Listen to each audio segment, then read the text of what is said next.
Then we can go purchase fresh supplies. I told you, I don't go outside. I'm a neat.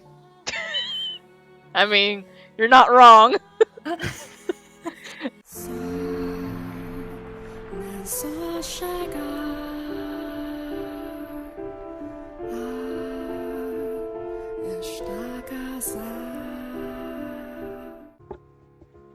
Okay. Hello everyone and welcome back to 4pixels. Coco and Konetsu are here and we are continuing the house in Fata Morgana and we're excited! Finally! I didn't really understand Michelle, but that was probably because we were still essentially strangers. Having been sent to the mansion as reparation for my mistakes, I wasn't sure who I might find there. But I was tentatively convinced he wasn't a terrible person. He didn't do anything to me, except stay away. Michel spent most of his time in his chambers, which he had told me to never enter under any circumstances, so we rarely encountered one another in the halls. For that reason, I made an effort to be kind and cheerful on the sporadic occasions we did cross paths. I figured if I kept that up long enough, he would eventually warm up to me. And as new housemates, being able to enjoy our time together was obviously preferable to the alternative. If I did manage to break the ice, I hoped we would be able to do some talking about the mansion, about him, about me. I just had to keep working at it.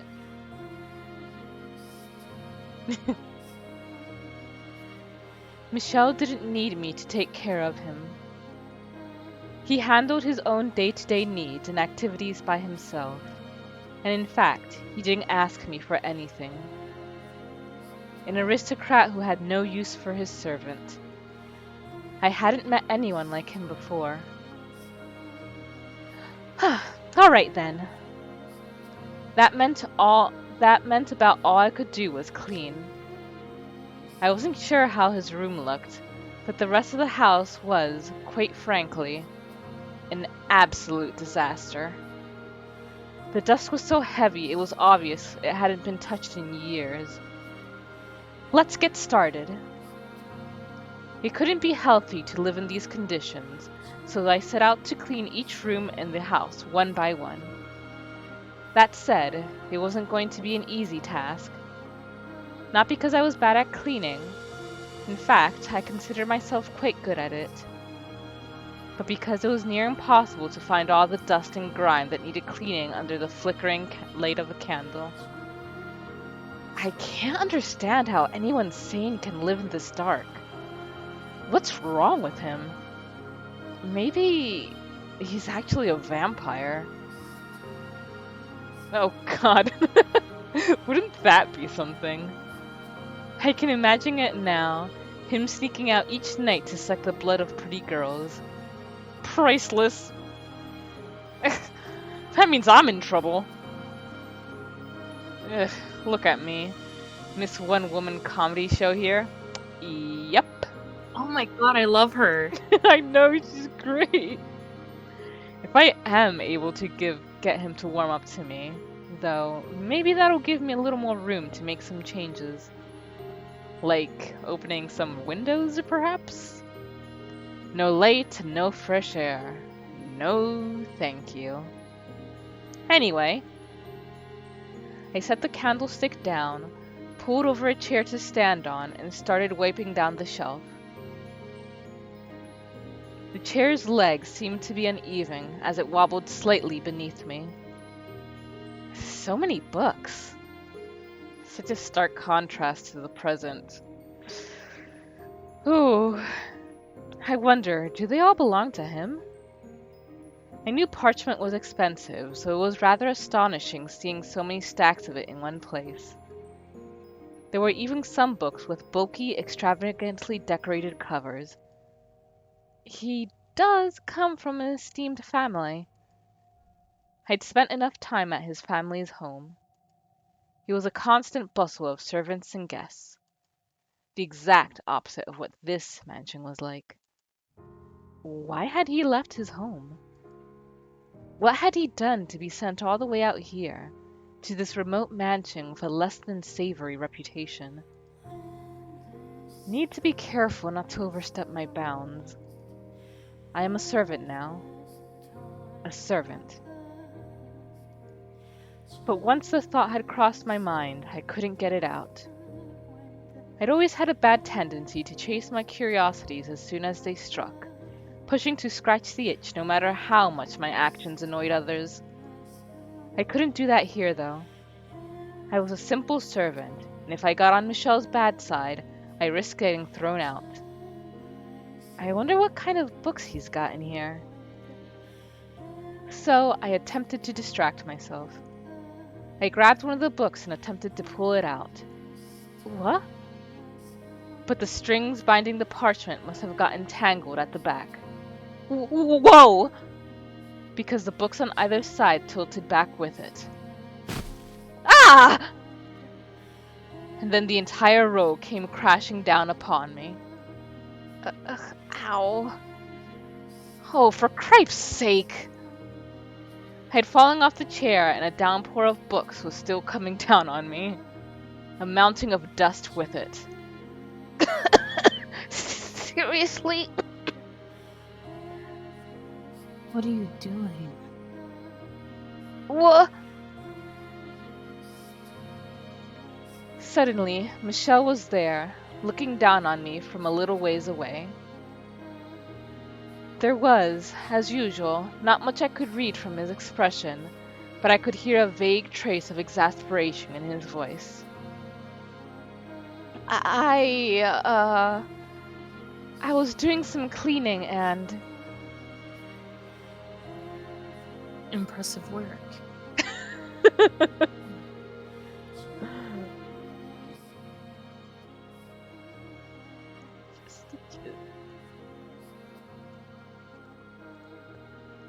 I'm usually better than this.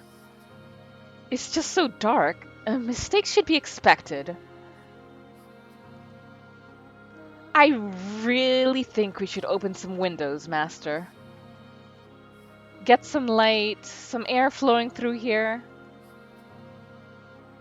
I never asked you to clean anything. You did this entirely yourself.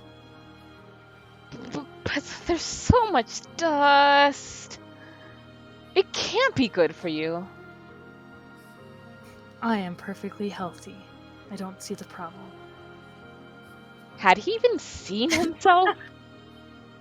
No way someone that skinny was perfectly healthy. You look like you have something to say. He can make out my face in this darkness? I wanted to be useful, and cleaning is all about I can do here, so, I was sensing something else, but alright. He let out a sigh, stepped over toward the pile of books, and then reached his hand down for me. I suddenly felt a pang of embarrassment about the fact that I was still splayed out on the floor. But I raised my hand to take his, only for him to pick up a book instead. Ooh, rip! You could at least help me up. You have legs. Wow! I love it. He said casually, returning the book to the top shelf. Maybe I was wrong. Maybe he was a terrible person. I love it though. Yeah.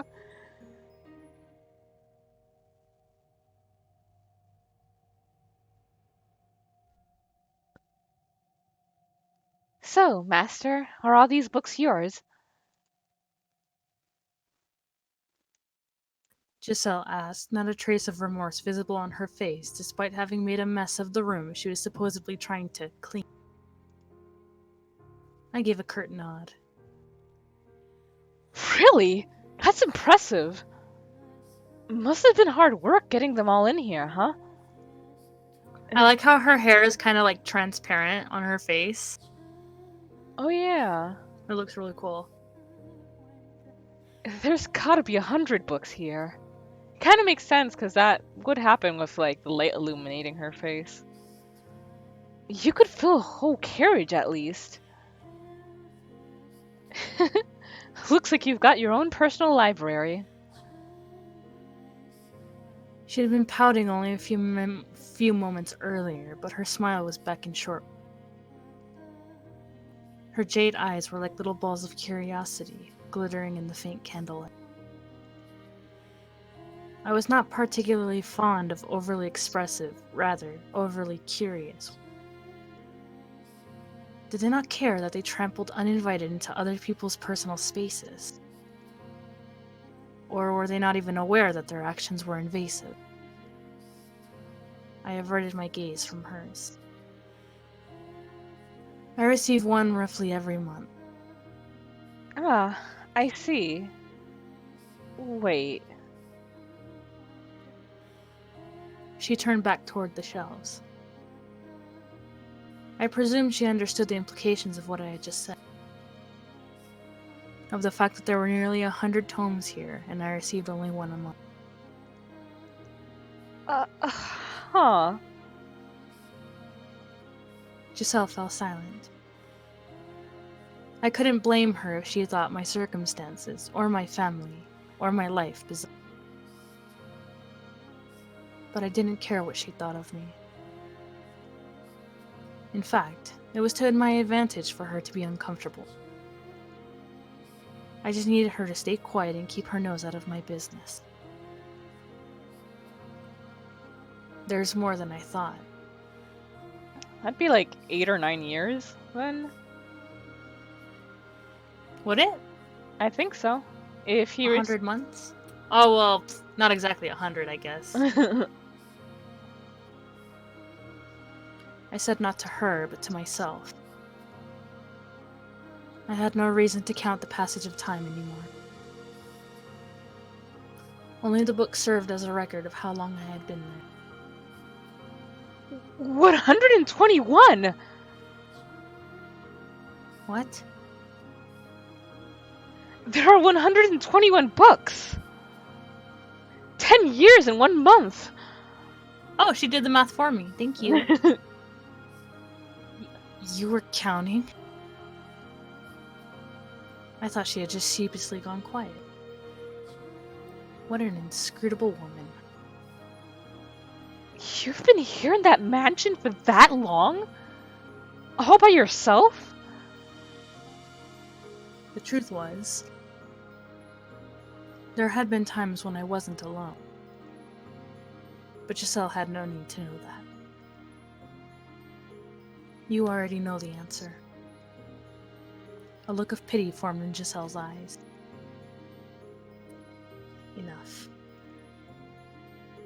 I never asked for her sympathy. I am here by choice. You mean you weren't banished here? No restraint, this woman. No.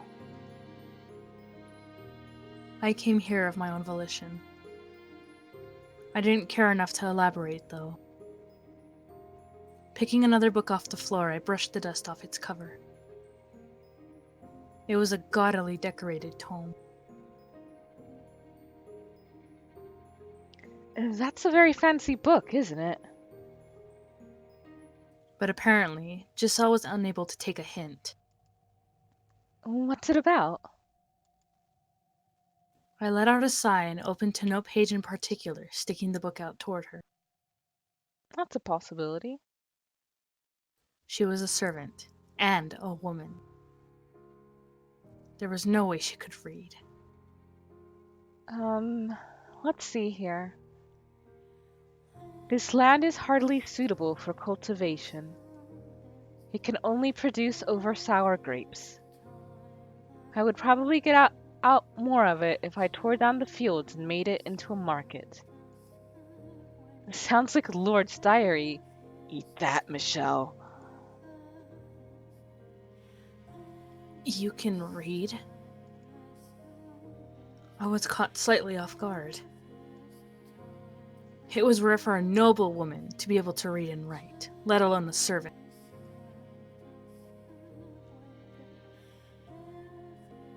Was she truly what she claimed to be? I had someone teach me. So, is this book any interesting?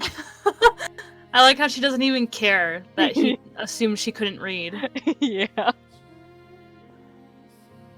It's dull, worthless tripe. I can't imagine why anyone thought it would be worth binding. It's a tough crowd. But it's not very often you get to see a Lord's diary. I'm rather curious what kinds of things he gripes about. Lord or king, what value was there in another's grumbling? There was no knowledge contained within that book. Just emotions, unsightly scribbles. And there was nothing more exhausting in this world than being emotional. So it's not that he purposely is, like, distant, he just finds it annoying. I don't know. I think it could be a combination of both. Oh, that's a good point, Moon. What are Abigail's again?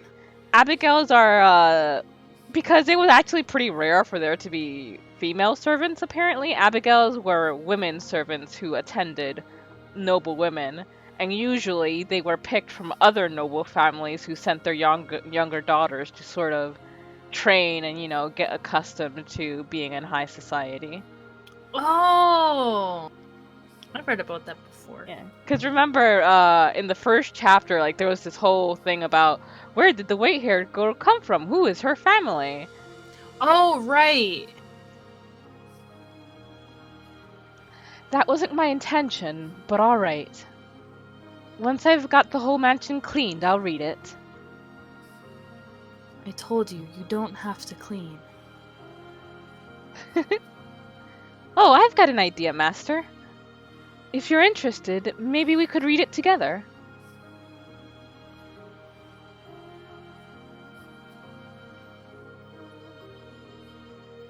Did you hear a word I just said? It's dull, worthless tripe. Still, you might see it differently if you read it with someone else. And I'm sure there are some books here you would enjoy, Master. Isn't it, though? You're wasting your time.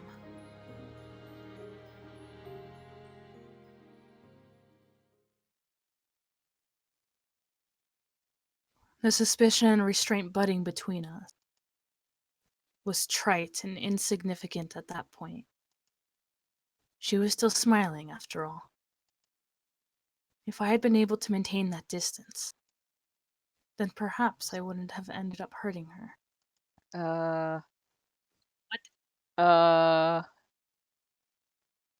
Concern? It had been a little under 2 weeks since I had moved in with Michelle. Though we lived in the same house, we rarely saw each other. On unlucky days, I wouldn't see him at all. I wasn't sure if he ate in his room or our schedules were simply misaligned, but we never had any meals together. Perhaps he was deliberately avoiding me. That has to be it. I know servant and master don't usually eat at the same table, but even so, he could be a little less obvious about it. Am I really that much of a nuisance? I'm not doing anything inappropriate, am I? I'm being pleasant and sociable, aren't I? I haven't given him any reason to not like me, I think. I hope. He had never been very enthusiastic about my staying here. But I hadn't been given a choice. I had been sent here by his family. Besides, No, out with the negative thoughts. Gotta stay positive. Yeah, he hasn't tried to chase me out yet. I just haven't broken the ice. I had to stay positive, optimistic, happy thoughts, and be myself. As long as I kept working at it, with enough time, Michelle would surely come around and not be so distant. I've gotta go, so let's get to work. First, I make supper, then I ask him to have it with me. Aww. Gotta be proactive when it comes to the reclusive types. Alright, here goes. Or, here would go. But we're almost out of supplies. Well, so much for that. The cellar was where the non-perishable food was stored. Dried fruits, smoked meats, cheeses, and a small scattering of root vegetables. Looking at this makes me feel like a soldier holding down the castle's fortifications. Had Michelle really gone 10 years on nothing but this? I would have raised the white flag long ago. He said he hadn't left the mansion at all in those 10 years. I assume he at least goes out to get supplies, right? Running out of food is kind of a life or death matter. I can't believe he hasn't set foot outside even once in... What are you babbling on about? Whoa! Oh no, he overheard me. I assumed you were talking to someone. Huh? Does anyone else live here, Master? I haven't seen anyone. It is just the two of us. Alive, anyway. Oh my god. You mean there are ghosts? Something of the sort. There you go again with the jokes. I'm not a child. You're not gonna trick me like that. There are adults who believe in such things. I suppose. But I don't really believe in ghosts or demons or curses or any of that. The church just tries to convince people they're real so they can squeeze more money out of them. Am I going to have to turn you over to the church, you blasphemer? No. I love them. I pray every day, honest. Fingers crossed behind my back. I don't particularly care either way. I'm returning to my chambers. What? Already? You didn't, come down for food? I only came down because I heard voices. A moment, please. Just wait a second. What? Our stores are almost empty. What do you normally do when you need more food? I'll happily accompany you on a trip to the market. Already? That was fast. There are two of us. I really didn't eat that much, do I?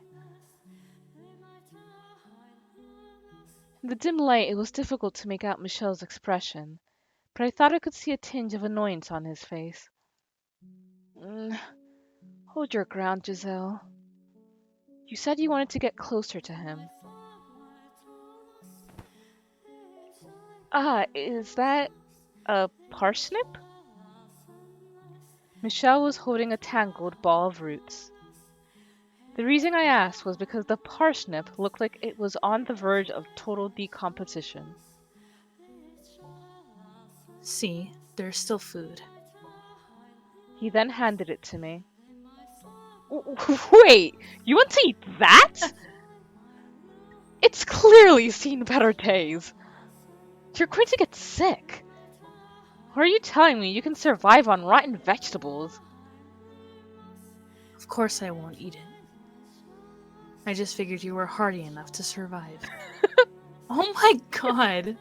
What do you think I am? No, he's definitely a jerk. Or that the resulting diarrhea might reduce your appetite.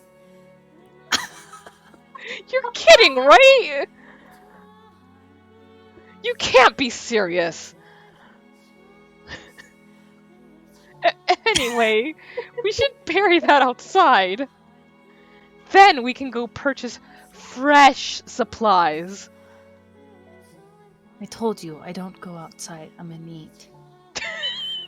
I mean, you're not wrong. Then how do you... Huh? A visitor? Who could it be? Perfect timing. You're a servant. Make yourself useful and go retrieve the package. If it's not a delivery but a wanderer, chase them off. What? Package? Master? Hold on a second. What are you talking about? He's gone. What kind of delivery is he expecting?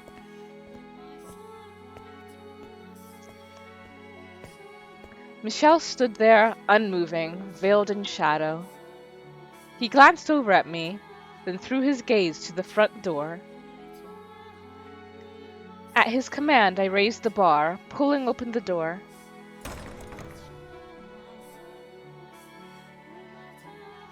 After nearly 2 weeks inside, the light from the setting sun almost blinded me.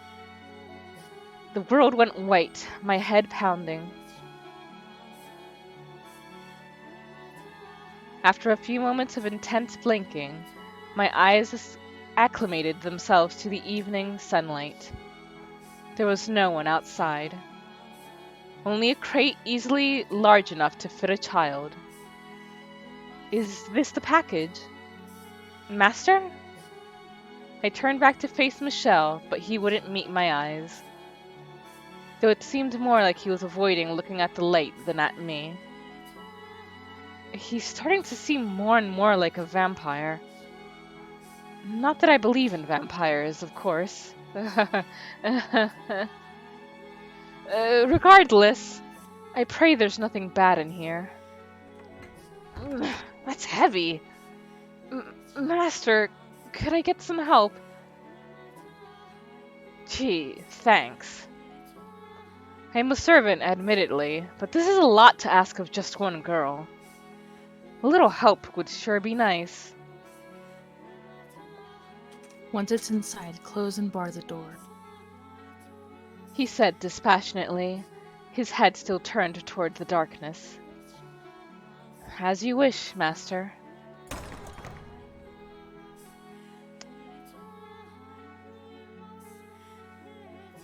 Once the door was shut, I found myself sucked back into a world of darkness. It hadn't even been 2 weeks, but the lack of light was beginning to become my normal. The outside world growing farther and farther away. Being holed up in here is definitely not good for me. I should go out for a walk sometimes. Maybe plant some flowers or vegetables. Yeah, I like that idea. Maybe I can grow that old tangle of roots into some fresh parsnip. What else do we have to plant? It'd be great if there was some flower seeds. What are you doing? Open the box, now. As you wish, master. Oh, there's food inside. In the box was a burlap sack filled with berries, root vegetables, and smoked meats, as well as an assortment of bread, fruits, and wine. Aside from the fruit and bread, everything else was the same as what Michel kept in the cellar. Ah, and buried beneath the burlap sack was a single book. 1 book a month. He really hasn't gone outside in 10 years. It's his subscription to Audible.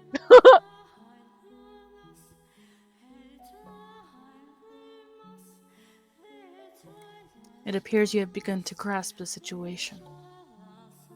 Yeah. But why? This was delivered by someone from your house, master, wasn't it? A servant, I assume. Why would they leave without saying anything? No one wants to talk to a cursed man.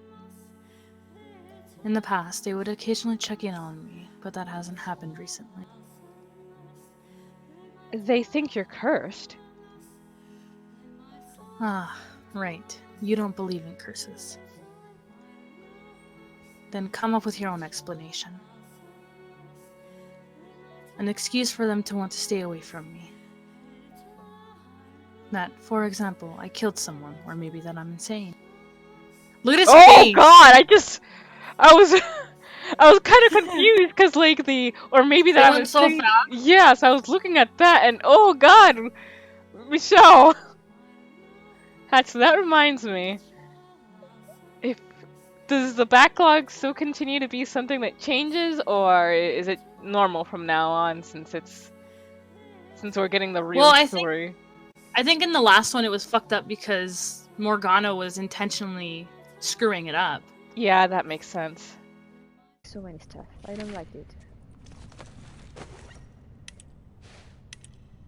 With supplies running low, Private Eugene Ellis and I entered the loading dock in hopes of procuring additional rations. We were caught off guard when a group of roughly half a dozen stage 2s attacked us. We neutralized the threat, but not before Ellis was beaten. After a heated debate, where Private Ellis tried taking his own life, I incapacitated him. I then took it upon myself to break protocol. I isolated the infection with a tourniquet. I gathered and cleaned a surgical saw for the abandoned triage. No, from the abandoned triage. I injected Private Ellis with morphine before amputating his arm several inches above the bite. I'm confident that once the private regains consciousness, he'll be clear of the cordyceps infection. Ah. Restore power to the refugee camp. Okay. Okay. Ooh, ooh, ooh. Scissors. Yeah. Oh, yeah.